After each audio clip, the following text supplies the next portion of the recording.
pangyayari to? Papayag ba tayo? Command responsibility. Head siya ng executive. Inaatake nila yung legislative body natin. And yun ay pagsigura ko na apat tapak sa ating salitin ng batas at sa ating demokrasya. So sila kong Kiko at yung mga senador doon nakasama natin yung nananawagan na tingnan talaga ito't imbestigahan. Suportado natin ito, suportado sa taong bayan.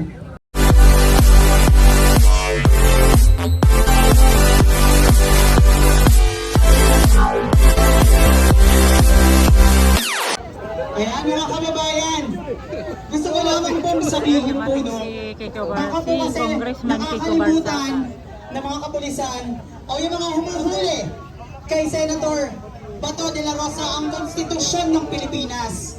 Kung hindi niyo po alam, sasabihin ko po ulit sa inyo that we, the sovereign Filipino people, imploring the aid of Almighty God in order to build a just and humane society and establish a government that shall embody our ideas and aspiration, promote the common good, conserve and develop our patrimony, and secure to ourselves and posterity the blessing of independence and democracy under the rule of law and a regime of truth, justice, freedom, love, equality, and peace to ordain and promulgate this Constitution.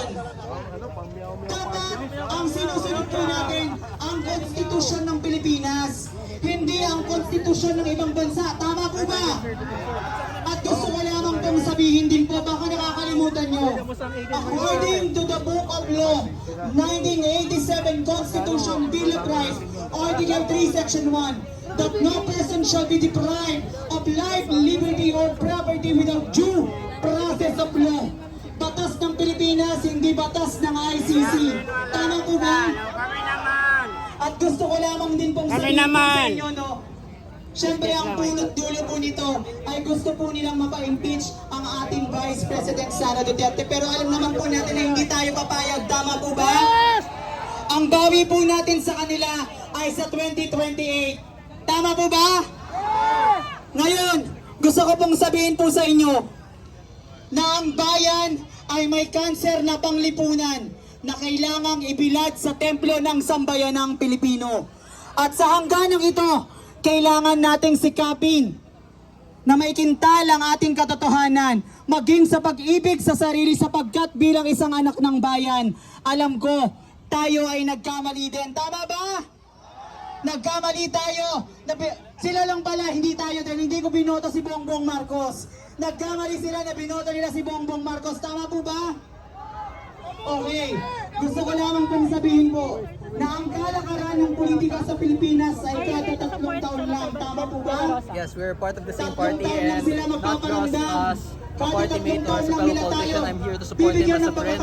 I've talked with him. I was just here last night and I've talked with him. He seemed to be in high spirits. So when I heard that there were gunshots and they attempted to kill him tonight, I was very concerned. So I want to see what happens. Na tinatawag po nating balota. Tama ba ang pantay na karapatan? Gunfire within the Senate, so there are multiple different reports. There's a possible motive here that they're trying to kill the senators in order to force a change in the Senate. And that's what we're investigating. That's why I'm here now. I'm also here to show support for the Senate majority and to show support for the rule of law for there not to be any more gunfire within Senate grounds. Where did you hear the report, sir? Well, that's a secret. If I told you, then the people dahil mali po who ang have ating binoto. disclosed it to me will also be Alam niyo po ba so kung bakit I'd rather natatakot not put anyone else's life ang in administrasyon danger. ngayon There are also reports that people kay are BP Sara people Duterte have at been kaya shot, kung people bakit that are gusto na casualties mapa-impeach? involved. So I first want Dahil to pag nanalo po si BP Sara, I want to get a clear image of what happened. at So makakatok si there would be Bongbong no more Marcos. confusion. Tama po So ba? you have a credible source that said that Tama po ba? Senator Bato de la Rosa will be killed. Ayan, ang No pagkatao sources po ni are BP credible Sara, until ni Senator something is Bato de la confirmed. Rosa, But there ay are may hahalin tulad nyo multiple sa sources isang saying palay. multiple different At things. yung mga I wouldn't be here senador, today if I have mga one exact congressman credible source that na says everything. kumakalaban po sa But kanila there ay are parang multiple isang different país. sources, and that's Paano why po I came nasabi? here to find out what Di ba actually po, happened. I came here to talk to Congressman Mike Defensor, to talk to the other people present here who have been present longer than I have, so they can disclose to me privately what has happened. Thank you po. Okay, sir. Thank you po. But I hope the rumors of the Senate assassination plan, I hope that's not true, because it's very embarrassing for us as a country if we resort to this type of government, to the type where we would just force the people, force the Senate to change leadership through the act of assassination. That's horrible, and that would damage the reputation of the Philippines to the international community. So I hope that's not really the case, but we're hoping for the best. We're hoping it's just an isolated incident. We're hoping it's not ordered by President Marcos or by anyone or any of the government officials. We're hoping that this is not going to be a massive issue. Sir, last, ano message for Senator De La Rosa? Senator De La Rosa, I hope you're safe right now. Alam ko, hindi ko ay may Senate lockdown for the next 72 hours, I believe. Tama ba, 72 hours, where no one can enter, no one can leave. I hope everyone there is doing fine, and God bless you all. At syempre po, maraming salamat po. Mabuhay ang Pilipinas po. Syumra. Okay, maraming salamat po sa ating kasamahan. Kaya naman po, ay tatawagin po. Gaano po kahirap yung kasama? pinagdadaanan ng grupo nyo ngayon? Kakarating ko lang, so O hindi, si Kuya Park! I'm sorry to say this, pero Kuya Park! the difficult part here is the different pieces of information that we are trying to, it's like multiple different puzzle pieces that we're trying to make a clear, concise image kung ano talaga yung nangyari doon, kung ano yung motive nila. The worst case scenario is this is an assassination attempt that is planned in order to change the Senate leadership due to the impeachment, due to the Vice President impeachment case. There are people who are saying that this is planned by President Marcos, but we don't know what happened. We will try to find out what happened, and hopefully we can have the President explain what happened, whether or not he authorized state forces to fight within the Senate grounds. Because that's horrible. This is a horrible incident. This will be all over international news tomorrow. Kaya gusto namin malaman nila kung ano yung nangyari, so we can have a clear image or what we can say going forward. Sir, may nagkaputukan na daw sa loob kanina. Yes, may nagkaputukan na balita na talaga. ba kayo kay Senator Bato? Sabi ko rin kanina sa From mga what I've medyang heard, bayaran, the most recent thing kasi we've yung heard is all tarantadong 24 media senators are safe. sabi niya, ayan, No isang ano yan. one is injured, no one is Ano killed. daw niya gawin ng media? As for the staff within the Senate, yung mga civilians sa loob, hindi natin alam kung if everyone was, if there were any casualties or if there were any injuries.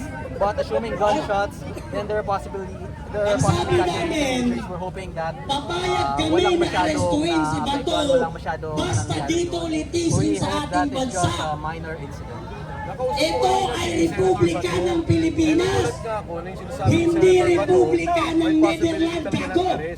So tama si Kong Kiko, nakakagulat Meron na tayong yung sariling desisyon ng Senado batas na at yung umiiral sa Senado ating bansa. at yung ating saligang batas. Nandyan ang Legal Supreme processes. Court Hindi na sinusunod. dapat Malinaw naman humusga sinabi nila nung debate. kung ang Pilipino At sabi ay ni Senator nagkasala Quezano, o hindi. pasok yan sa local Hindi court, ang pagdating ng Netherlands at ang datong local, ICC. issuance ng warrant of arrest, wala namang problema. Kaya kaming nila Kong Kiko, for the past 3 days, nandito Pero na kami. dahil Nandito sila sa gago namin yung mga taong ang bayan. administrasyon, Tapos sumunagtaan, hindi lamang si Senator De La pinipilit Rosa, nila na hindi ang lamang mga ang Duterte at Senado, kundi supporter yung ating kasuhan saligang at batas itapon sa at dahil yung ating demokrasya.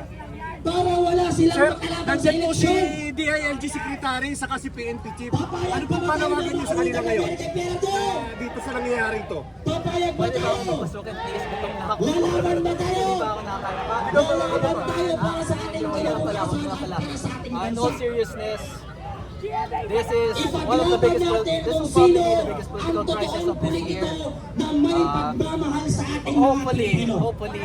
this resolves, hopefully this doesn't happen again. And hopefully, if the Senate majority Marcos, the bill puta kasi nila kung mo, bakit yung kagulo ngayon? minumura na nila si President Marcos. But also, I agree with them to some Matibag degree. na support. President Marcos must be Kung investigated for meron his kang involvement bayag, in the Senate pasukin mo assassination attempt yung because bahay ng mga this is the first time congressman it happened in our na history. nagnanakaw. even during his father's time, this never happened. Alam mo, tama Kung siguro walang kaya itong mga command kapatid responsibility.